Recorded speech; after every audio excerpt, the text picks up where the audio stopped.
Everyone wants to feel like they're the best at something, but when that belief turns into taking others for granted, the universe might just teach you a lesson. Understanding that there's always someone better out there is the key to humility. That's what truly makes the strongest person. My name is Mia. I've been married to my husband Thomas for 2 years. When we decided to get married, Thomas mentioned his troublesome sister who might end up being a burden to me. As an only child, I was thrilled at the idea of having a sister, but Thomas's words also made me anxious and curious about what kind of trouble she could be. Now, 2 years into our marriage, I fully understand and have experienced what Thomas meant. I was born into a relatively wealthy family. My father runs a mid-sized trading company and is well-informed and progressive in his thinking. My parents always respected my decisions, providing an environment where I could freely experience and explore my interests. In 2008, during the Lehman Brothers collapse, I was an 11-year-old elementary school student.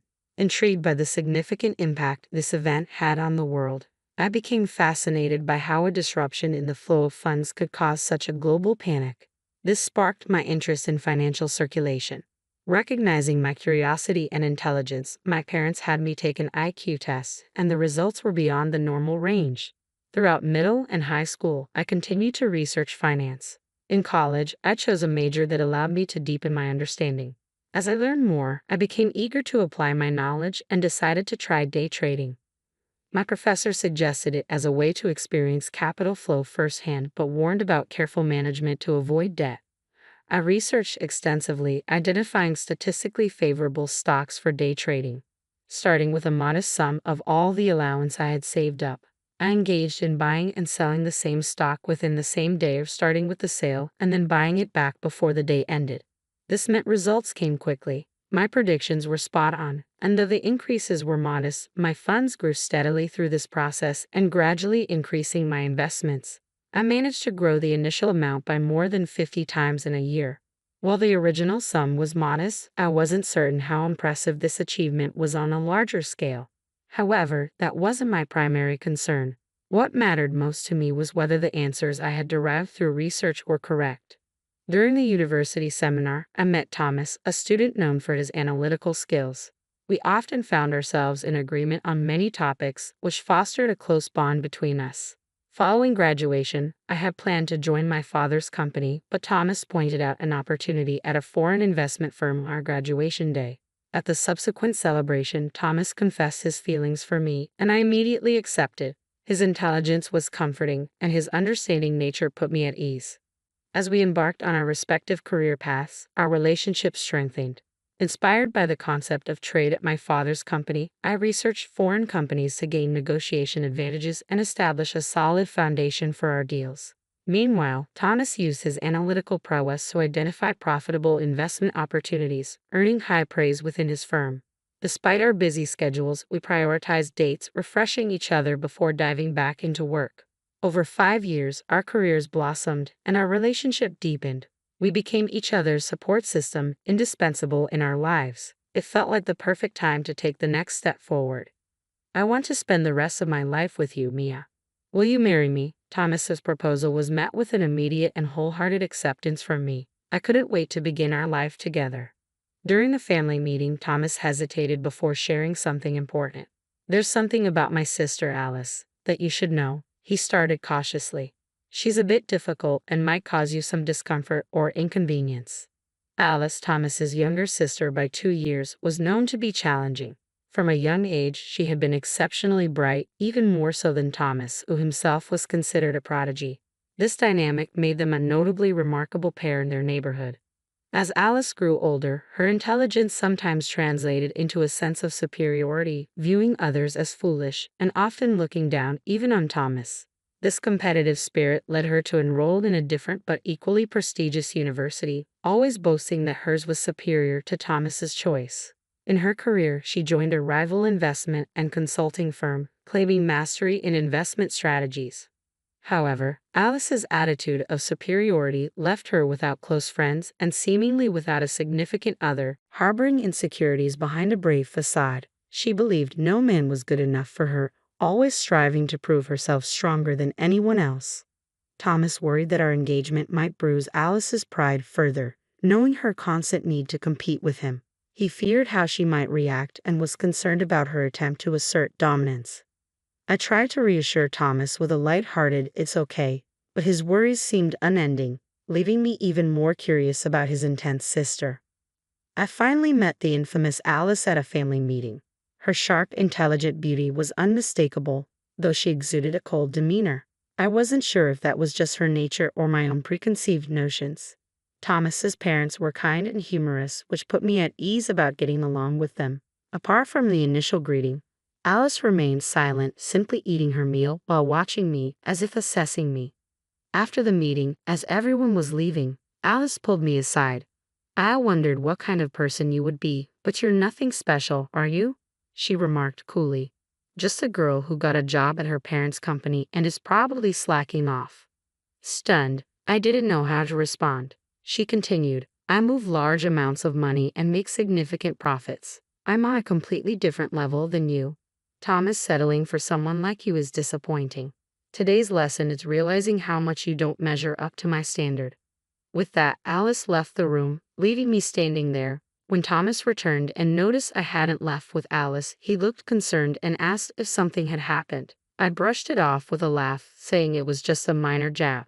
He apologized for Alice's rudeness, but I assured him it didn't bother me, though I wondered what would happen the next time we met. Strangely, I found myself looking forward to the wedding.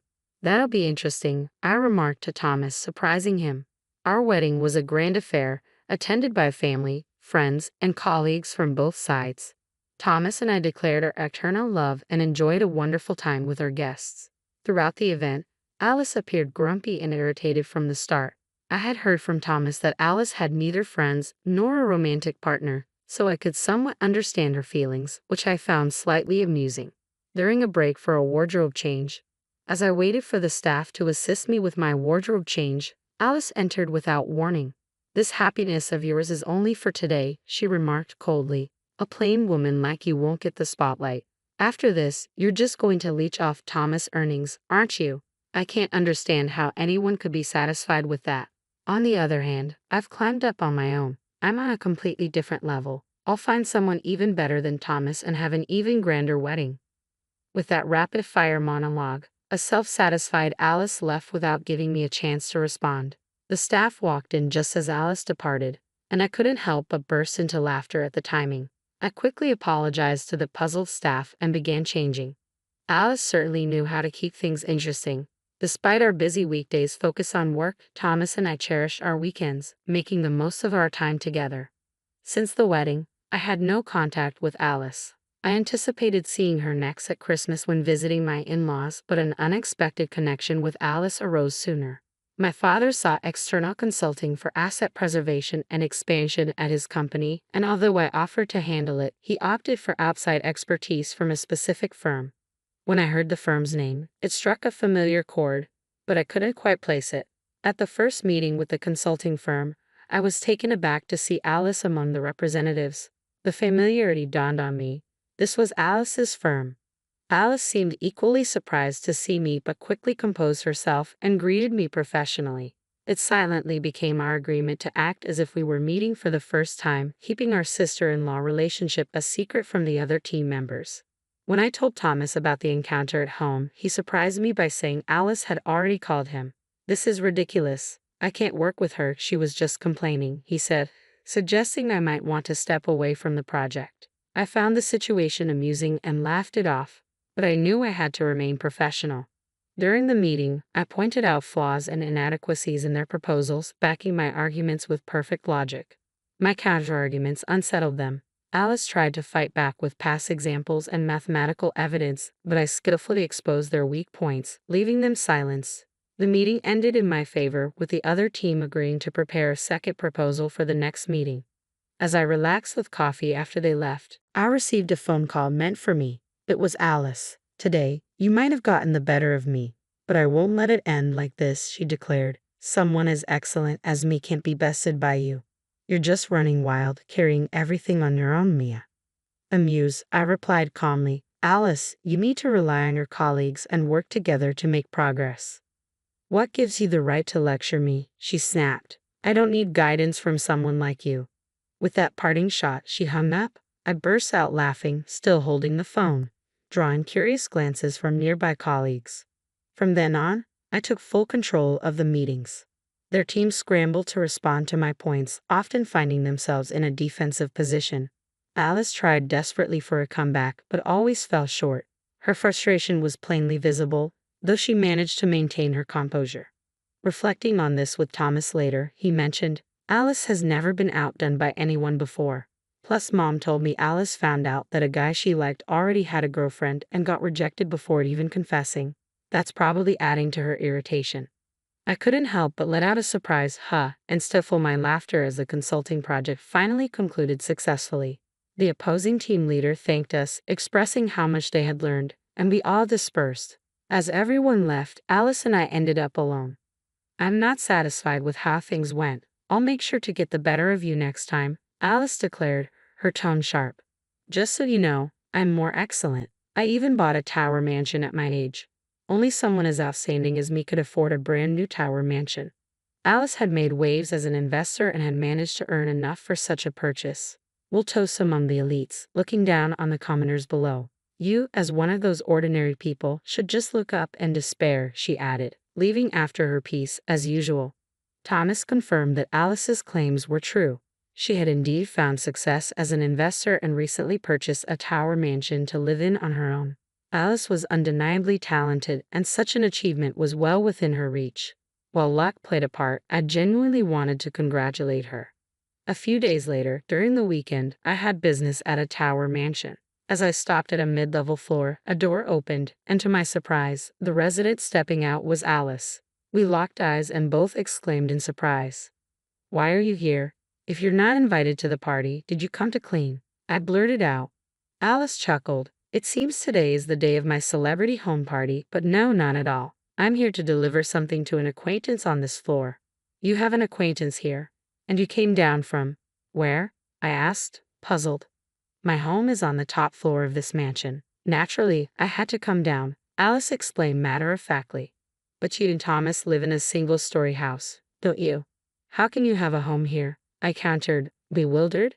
"Thomas can't handle heights. That's why our house is single-story," Alice replied calmly. "This place is my office and workshop." "Your workshop is on the top floor of a tower mansion. Don't joke like that," I said incredulously.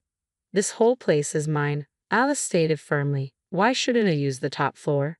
As we argued loudly in the hallway, a voice behind us interrupted. "Alice, what's going on?"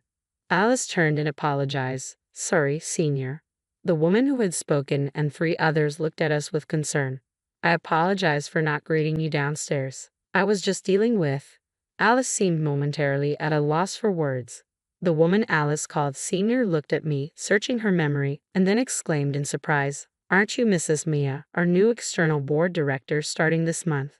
Alice was speechless at this unexpected revelation. The senior continued, "She's also known as the investment goddess whom Alice admires." Clearly bewildered, Alice struggled to comprehend what was being said.